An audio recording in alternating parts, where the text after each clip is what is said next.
ఇది అడవిలో శీతాకాలపు మొదటి ఉదయం.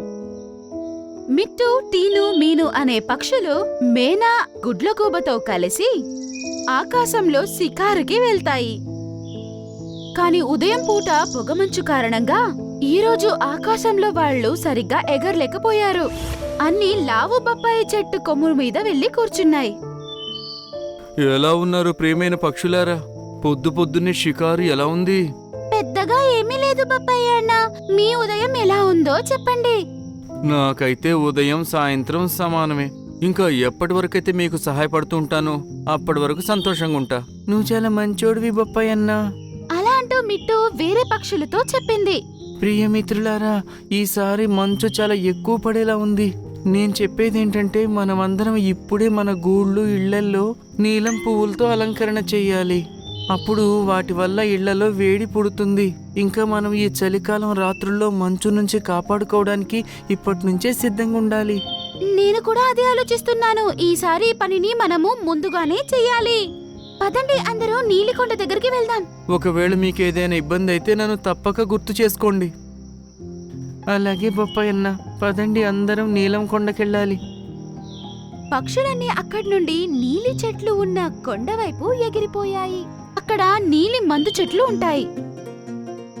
నీలి పువ్వులు అడవిలో పూసే అన్ని పువ్వుల కంటే అతి పెద్దవి మరియు చాలా వెచ్చగా ఉంటాయి.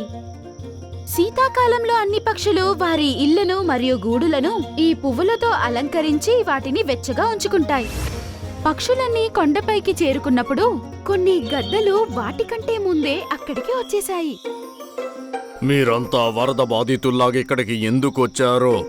గద్దన్నయ్య, మా గూడులను వెచ్చగా ఉంచుకోవడానికి నీలిరంగు పువ్వులను తీసుకెళ్లడానికి వచ్చాము. మీరు ఇక్కడి నుంచి పూలు తీసుకుని వెళ్ళలేరు. ఇటు చూడండి, మేము ముందుగానే ఎన్ని ఇళ్ళు కట్టి ఉంచాము. ఇప్పుడు ఈ ఇళ్ళన్నింటిని వేడిగా ఉంచడానికి మాకు చాలా పూలు అవసరం ఉంటుంది. అది విని అన్నీ చూశాయి. అక్కడ కొమ్మలకి చాలా ఇళ్ళు నిర్మించబడ్డాయి. అన్నీ ఆ చెట్ల కొమ్మకు వేలాడుతూ ఉన్నాయి. గద్దన్నయ్య, ఇక్కడ చాలా ఇళ్ళు ఉన్నాయి, కాని మీరుంది నలుగురే. మరియు మీరు ఈ ఇళ్ళన్నీ ఏం చేసుకుంటారో? గద్దలన్నీ ఒకటిని ఒకటి చూసుకుంటూ రహస్యంగా నవ్వుకుంటూ ఇలా అన్నాయి. ఈ ఇళ్ళన్నింటినీ మేము మీలాంటి చిన్న పక్షులకి సహాయం చేయడానికే కట్టాం. మీరంతా నిశ్చింతగా ఇక్కడ ఉండడానికి వచ్చేయండి. ఇంకా చలికాలం మొత్తం హాయిగా ఇక్కడే ఉండండి. అది విని పక్షులన్నీ చాలా సంతోషించాయి. మళ్ళీ తిరిగి అడవిలో ఉన్న వారి బొప్పాయి చెట్టు వద్దకి చేరుకున్నాయి. మన అడవిని వదిలిపెట్టి అక్కడ గద్దల స్థావరంలో వెళ్ళి ఉండడం మంచిది కాదు. వాళ్ళు తప్పకుండా ఏదో వల వేస్తున్నారు. మీ అందరికీ అక్కడ మీ భోజనం ఏర్పాట్లు చేసుకోవడం కూడా చాలా కష్టంగా ఉంటుంది. నువ్వు సరిగ్గా చెప్పావు బొప్పాయి అన్న. కానీ ఈ చలికాలం నుంచి మమ్మల్ని కాపాడుకోవడానికి ఏం చేయాలి? దీనికోసం నేను కొద్దిగా కష్టపడాల్సి ఉంటుంది. ఉదయం 11 గంటల నుంచి సాయంత్రం వరకు ఎండ వస్తుంది కదా, దాని నుంచి తప్పించుకోవడానికి నేను ఆకుల చాటున దాక్కుంటాను. కానీ ఇప్పుడు మీ అందరి సమస్యని పరిష్కరించడం కోసం నేనిప్పుడు ఆ ఎండలో ఎదురుగా నిలబడి శక్తిని సేకరించుకోవాల్సి ఉంటుంది. నేను ఈరోజు మొత్తం ఎండలో నిలబడతా. అలా చేయడం వల్ల నాకు సూర్యుని ఎండ వల్ల ఎంత శక్తి వస్తుందంటే అప్పుడు నేను మీ అందరికీ సహాయం చేయగలుగుతాను. నువ్వు నిజంగా మా పట్ల ఎంతో దయతో ఉన్నావు బొప్పాయి అన్న. కానీ మీరు ఇంత ఇబ్బంది పడాల్సిన అవసరం లేదు. ఎందుకు లేదు? మీరంతా నా వాళ్ళు. ఏంటి మీరు నన్ను బయటవాడిగా చూస్తున్నారా? అలా అని అన్నీ సైలెంట్ అయిపోయాయి. ఆ తర్వాత లావు బొప్పాయి చెట్టు ఆకుల నుంచి బయటికొచ్చింది. 12 గంటల తర్వాత సూర్యుడు దానిపై ప్రకాశిస్తాడు. ఆ రోజు మొత్తం ఆ బొప్పాయి చెట్టు సూర్యుని ప్రకాశం కింద ఉంటుంది. అతను చాలా ఇబ్బంది పడతాడు, కాని పక్షులకు సహాయం చెయ్యాలి అని తను ఆ బాధనంతా తట్టుకుంటాడు. తర్వాత రోజు పక్షులన్నీ ఆయన దగ్గరకొచ్చాయి. బొప్పాయి అన్నయ్య, మా వల్ల నువ్వు ఎంత శ్రమకి గురి కావాల్సి వచ్చింది. మాకు ఏమాత్రం మంచిగా అనిపించట్లేదు. కానీ నాకు చాలా సంతోషంగా ఉంది. సూర్యుని ఎండ నుంచి నేను చాలా శక్తిని స్వీకరించాను. ఇప్పుడు మీరంతా నేనేం చెప్తానో అది చెయ్యండి. అలా అని లావు బొప్పాయి చెట్టు తన కళ్ళని మూసుకుంటుంది. అప్పుడు చెట్టు కింద భాగం తెరుచుకుంది మరియు దాని లోపల ముదురు నలుపు విత్తనాలు కనిపిస్తూ ఉన్నాయి. మీరంతా ఒక్కొక్క విత్తనం తీసుకోండి. ఇంకా ఈ విత్తనాలు తీసుకెళ్లి మీ గూళ్లలో పెట్టుకోండి.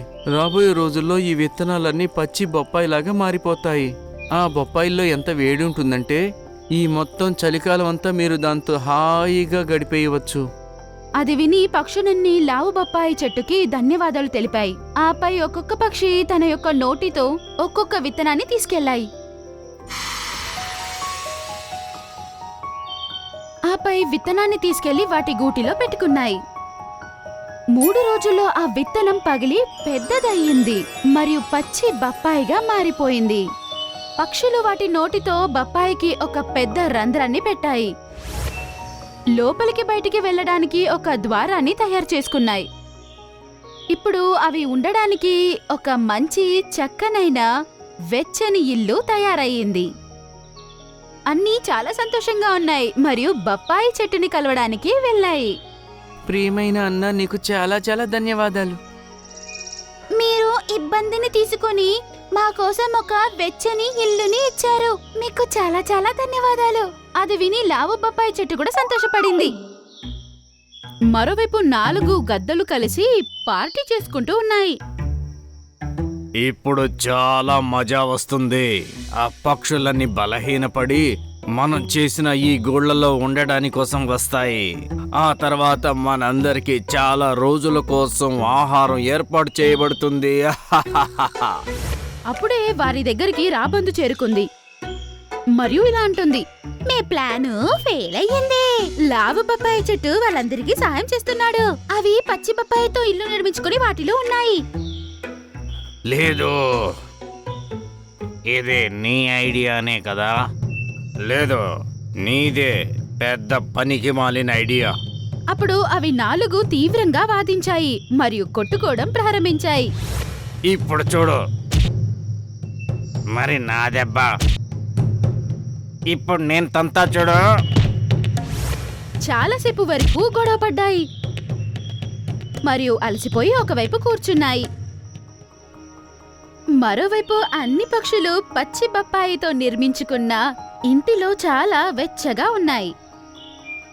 చివరిగా మరొకసారి అడవి పక్షులకు ఉపయోగపడినందుకు అతను తన గురించి చాలా గర్వపడ్డాడు మరియు నవ్వుకుంటూ దూరంగా వాటి గూడులో నివసిస్తున్న పక్షులను చూసి సంతోషిస్తూ ఉంటాడు. దాంట్లో అన్ని పక్షులు చాలా సంతోషంగా జీవిస్తూ ఉన్నాయి.